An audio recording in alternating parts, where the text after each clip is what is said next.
యుక్త వయసులో లైంగిక జీవనంపై ఇవాళ చాలా మందిలో చాలా రకాల అపోహలు రాజ్యమేలుతున్నాయి. తెలిసి తెలియనితనం, అవగాహన లేకపోవడంతో యువతలో ఎక్కువ మంది శృంగార జీవితంపై అపనమ్మకాలు పెంచుకుంటున్నారు. అర్థం లేని భయాలతో మొత్తంగా పెళ్లి చేసుకోవటానికే వెనకాడుతున్నారు. ఈ నేపథ్యంలో 25 ఏళ్ల యువతలో శృంగార జీవితంపై సాధారణంగా కనిపించే అపోహలు, వాటిలోని నిజానిజాల గురించి డాక్టర్ని అడిగి ఇప్పుడు తెలుసుకుందాం.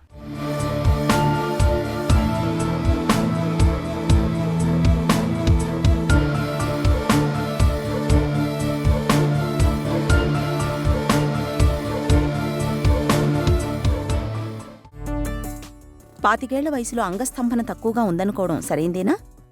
26 ఏళ్ల వయసులో నార్మల్ యంగ్ ఫెలో వస్తాడు, వచ్చి డాక్టర్ గారు నాకు ఒకప్పుడు ఎరెక్షన్ చాలా బాగుండేదండి, ఈ మధ్యకాలంలో బైక్లో పోతా పడ్డానండి, పడినప్పటి నుంచి చూస్తున్నాను నాకు ముందులాగా సెక్స్ అంటే ఎరెక్షన్ రావటం లేదు, అంగస్తంభన ముందులాగా గట్టిగా లేదు, కొంచెం బారుగా ఉండేది ఇప్పుడు కొంచెం చిన్నదిగా ఉంది, డయామీటర్ కూడా దాగా తగ్గినట్టు అనిపిస్తూ ఉంది, ఇంతకుముందు నాకు ఆలోచనలో నాకు ఎరెక్షన్ వచ్చేది, ఇప్పుడు ఆలోచనలు చేసినా కానీ ఎరెక్షన్ రావట్లేదు, నాకు ఏదైనా లోపం ఉంటుందండి, ఇన్వెస్టిగేట్ చేద్దామండి అని.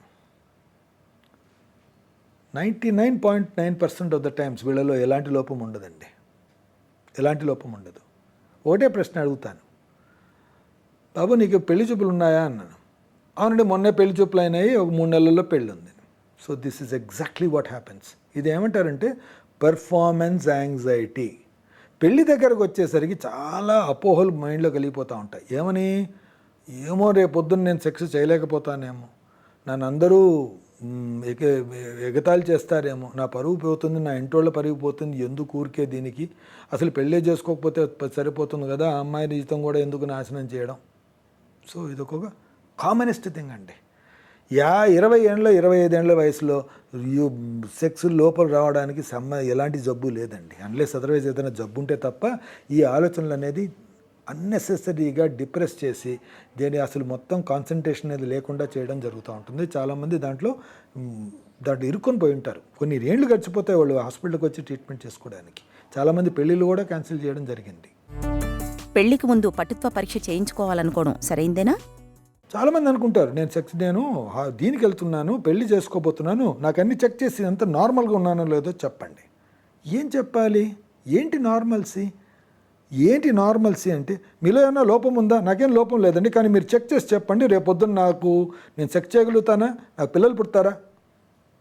దానికి అలాంటి టెస్ట్లు ఏం లేవండి. There are so many times ఇద్దరు ఒక కపుల్ తీసుకొని వస్తారు, వీళ్ళు సరిగా చేసుకోవట్లేదు, మీరు నాకు ఇన్వెస్టిగేట్ చేసి చెప్పండి, ఈ అబ్బాయి పనికొస్తాడా లేదా. ఇది చాలా చాలా చాలా కష్టమైన టెస్ట్ అండి. అలాంటి టెస్ట్ అనేది లేదు. అంటే అంగం అనేది చూడ్డానికి నార్మల్గానే ఉండొచ్చు, ఏదైనా ఇంజెక్షన్ వస్తే దాంట్లో ఎరెక్షన్ రావచ్చు, అన్నంత మాత్రాన తను ఆ రోజు నార్మల్గా సెక్స్ చేయగలుగుతాడన్న గ్యారంటీ ఎవరూ చెప్పలేరు. ఒకేలా మనం ఇంజెక్షన్ ఇచ్చేది రాని పక్షంలో కూడా అబ్నార్మల్గా ఉంది అని చెప్పడం కూడా కష్టం అవుతుంది. ఎందుకంటే ఎవరికి కానీ సైకలాజికల్గా ఆ స్టిమ్యులస్ ఉండి ఆ కోరిక ఉంటేనే ఎరెక్షన్ వస్తుంది, కానీ అవి లేకపోతే మనం ఏమిచ్చినా ఎరెక్షన్ రాదండి. సో ఇది మనం తెలుసుకోవాలి. సో ఈ టెస్ట్లు అనేటివి ఏమి ఉండవు. సెమెన్ ఎనాలిసిస్లో కణాలు తక్కువగా ఉంటే కంగారు పడాలా? ఈ పిల్లలు పుడతారా అండి, చనుకోండి నేను ఏదో సెమెన్ అనాలిసిస్ చేయించుకొని వచ్చాను, నాకు చాలా డిప్రెషన్గా ఉందండి, అది నార్మల్ ఏదో 15 అంట, నాదేదో 8 ఉంది అని చెప్పేసి. ఇది ఒక విచిత్రమైన ఆలోచన. అసలు ఫస్ట్ ఆఫ్ ఆల్ పెళ్లి కాని వాడికి సెమెన్ అనాలిసిస్ చేయించకూడదండి, ఎందుకంటే ఈ డిప్రెషన్లోకి వెళ్ళిపోతారు. ఒకటే మనిషికి 1 సంవత్సరం పాటు మల్టిపుల్ టైమ్స్ సెమెన్ అనాలిసిస్ చేస్తే ఒక్కొక్కసారి ఒక్కొక్క రిపోర్ట్ వస్తుందండి. మీకు 1 నెల ముందు ఒక వైరల్ ఫీవర్ వస్తే ఈరోజు మీ సెమెన్ అనాలిసిస్ బాగా తక్కువగా ఉండొచ్చు, రేపొద్దున మళ్ళీ 1 నెల అయిన తర్వాత చేస్తే పెరిగి ఉండొచ్చు. కాబట్టి semen analysis is never N indicator of fertility potential. అసలు సెమెన్ అనాలిసిస్లో అసలు స్పర్మ్సే లేవు అన్న పక్షంలోనే బాబు నీకు కష్టం కావచ్చు అని చెప్పడం జరుగుతుంది, కానీ 3 మిలియన్స్ ఉంటే కష్టము, 10-20 మిలియన్స్ ఉంటే కష్టం లేదు అని చెప్పే అవకాశం లేనే లేదు. చాలామంది ఇన్ఫర్టైల్ కపుల్స్లో ఈ సెమెన్ అనాలిసిస్ నార్మల్గానే ఉంటుంది, అయినా కానీ పిల్లలు పుట్టకపోవచ్చు. కాబట్టి ఇలాంటి అపోహలు అనేది చేయించుకోకూడదు. వెరికోసిల్ గురించి అతిగా ఆలోచించడం ఎందుకు మంచిది కాదు? ఒకటేసారి అల్ట్రాసౌండ్ చేయించుకొని తెచ్చేస్తారు. ఆ అల్ట్రాసౌండ్లో వారికోసిల్ అనేది కనబడుతుంది. గూగుల్ చేసి చదివేస్తారు వారికోసిల్లో ఏమవ్వచ్చు. అబ్బో దాంట్లో చాలా ఉంటాయన్నమాట. నెంబర్ 1 టెస్ట్ చిన్నగా అయిపోవచ్చు, నెంబర్ 2 సెమెన్ ప్రొడక్షన్ తగ్గిపోవచ్చు, నీకు పిల్లలు పుట్టకపోవచ్చు. ఇప్పుడు వాడి వయసు 21 ఏళ్ళ వయసు. ఈరోజు వాడు పెళ్లి చేసుకోవాలన్నా, పిల్లలు పుట్టించాలన్నా, లేకపోతే వారికోసిల్ ఆపరేషన్ చేయించుకోవాలన్నా, చేయించేసుకుంటే నీ సెమెనాలిసిస్ నార్మల్ అయిపోతుందా, ఈరోజు అసలు సెమెన్ టెస్ట్ చేయాలన్నా లేదా, ఇలాంటి పిచ్చి పిచ్చి ఆలోచనలతో వస్తారు. కొంతమంది సెమెన్ టెస్ట్ చేయించుకుని కూడా వచ్చేస్తారు. వారికోసిల్ అనేది క్లినికల్గా చూసిన తర్వాత డిటెక్ట్ చేయాల్సిందండి. అల్ట్రాసౌండ్ అనేది చేయిస్తే 130 మందిలో ఆ సబ్ క్లినికల్ వారికోసిల్ అనేది కనపడతానే ఉంటుంది. అది జబ్బు చేస్తుంది, నీకేదో నష్టం చేస్తుంది అని అనుకునే అవకాశం లేదు. నెంబర్ 2 ఇంకో విషయం చెప్తాను. వారికోసిల్ వల్ల మనకు నష్టం వస్తుందా లేదా అనేదే పెద్ద క్వశ్చన్ మార్క్ అండి. ఎందుకంటే ఈ వారికోసిల్కి ఈ వారికోసిల్కి ఈ ఇన్ఫర్టిలిటీకి అంటే పిల్లలు పుట్టకపోవడానికి ఎక్కడ లింక్ కుదిరింది? ఎందుకు ఇన్ఫర్టైల్ పీపుల్లో ఈ వారికోసిల్ ఎక్కువసార్లు కనపడింది, ఫెర్టైల్ కపుల్స్లో ఈ వారికోసిల్ తక్కువసార్లు కనపడింది కాబట్టి. అంతే అండి. ఈ వారికోసిల్ వల్ల ఇంత డ్యామేజ్ అవుతుంది అని చెప్పే అవకాశం చాలా తక్కువ. కొన్ని పారామీటర్స్ వల్ల మనం పికప్ చేయొచ్చు. ఏంటి? ఈ వారికోసిల్ వల్ల ఈ టెస్టిస్కి నష్టం జరుగుతూ ఉందా? క్లినికల్గా చూస్తే మీకు సైజ్ చిన్నదైంది అనుకున్న పక్షంలో, చూడ్డానికి పెద్ద వారికోసిల్ బాగా సాగింగ్ ఉన్నా కానీ, సైజ్ వాల్యూమ్ అనేది చిన్నదైపోయినా కానీ, ఇప్పుడే చెప్పాను.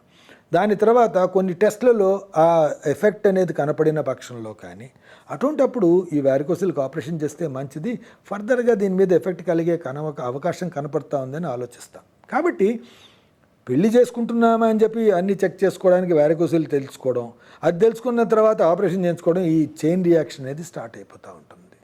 సో ఈ అపోహలు, ఫస్ట్ ఆఫ్ ఆల్ నేను చేస్తానా లేదా, నాకు పిల్లలు పుడతారా లేదా, నేను నార్మల్గా ఉన్నానా లేదా, నేను నార్మల్గా ఉండడానికి ఈ టెస్టులన్నీ చేయించుకుంటే నార్మల్గా ఉన్నాయని చూపిస్తుందా లేదా, ఇవన్నీ పెద్ద పెద్ద అపోహలండి. పెళ్లైన కొత్తలో కొంతమంది యువకులు దాంపత్యంలో విఫలం కావడానికి కారణాలేంటి? ఇన్నేళ్ళు ప్రపంచంలో ఎవరు ఇలాంటి టెస్టులు చేయించుకొని పెళ్ళిళ్ళు చేసుకోలేదు. మీలో లోపం ఏమైనా ఉందా? మీలో చూడ్డానికి లోపం ఏమైనా ఉందా? మీకు సెక్స్ చేసుకునే కోరిక ఉందా? కోరిక ఉన్నప్పుడు మీకు అంగస్తంభన సరిగా జరుగుతూ ఉందా? మీరు మాస్టర్బేట్ చేసుకోగలుగుతున్నారా? ఇంకొక ఎగ్జాంపుల్, చాలామందికి నేను సెక్స్ చేయడానికి వెళ్ళానండి, మొన్నే పెళ్ళైంది, సెక్స్ చేయడానికి వెళ్తే నాకు అసలు జరగలేదు, నేను చేయలేకపోయాను, అసలు నాకు రావట్లేదు అక్కడ. సరే, నువ్వు ఇంట్లో ఎప్పుడైనా నువ్వంతకు నువ్వు ఎప్పుడైనా మాస్టర్బేట్ చేసుకుంటావా, హస్తప్రయోగం లాంటిది చేసుకుంటావా? అప్పుడు చేసుకుంటానండి, అప్పుడు బాగుంటుంది, నాకేం ప్రాబ్లం లేదు, సెమెన్ కూడా బయటకు వస్తుంది, ఐ ఫీల్ గుడ్ ఆల్సో. అంటే ఏమని అర్థం? ఇక్కడ ఉంది, నీ సిస్టమ్ కరెక్ట్గానే పనిచేస్తూ ఉంది, కానీ అక్కడ చేయాల్సిన చోట నీకు ఆ టైంలో నీకు అది క్లిక్ అవ్వట్లేదు, అంతే తప్ప. So it's all these things are psychological problems అండి. Majority of the times they are driven. ఇవన్నీ ఏం చేస్తాయంటే ఒక మనిషిని డ్రైన్ చేసేస్తాయి. అది ఏంటి? ఏ వయసులో అయితే వాడు కాన్సన్ట్రేట్ చేసి వాడి కెరీర్ మీద ఎక్కడో చూడాలనో, ఇవన్నీ వాడిని డ్రైన్ చేసేసి దేనికి పనికి రాకుండా చేయడం జరుగుతూ ఉంటుంది. చాలామంది వాళ్ళు కెరీర్నే మిస్ చేసుకునే అవకాశం ఉంటుంది. కాబట్టి ఈ అపోహలకు పోకండి. ప్రపంచంలో ఇన్ని రోజులు ఎలా ప్రపంచం నడిచిందో ఇప్పుడు కూడా అలానే నడుస్తూ ఉంది. మనకు అనవసరంగా ఇన్ఫర్మేషన్ ఎక్కువగా తెలిసి ఏ ఇన్ఫర్మేషన్ మనం కరెక్ట్గా డిసిఫర్ చేయాలో తెలియక మనం మదన పడిపోతున్నామని మన అవకాశం. కాబట్టి see the problem as a problem.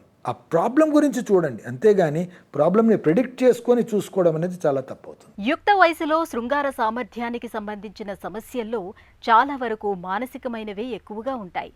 నిపుణులైన డాక్టర్ల వద్ద ఒకసారి కౌన్సిలింగ్ తీసుకుంటే చాలు, ఈ అపోహల గండాలను సులువుగానే గట్టెక్కచ్చు.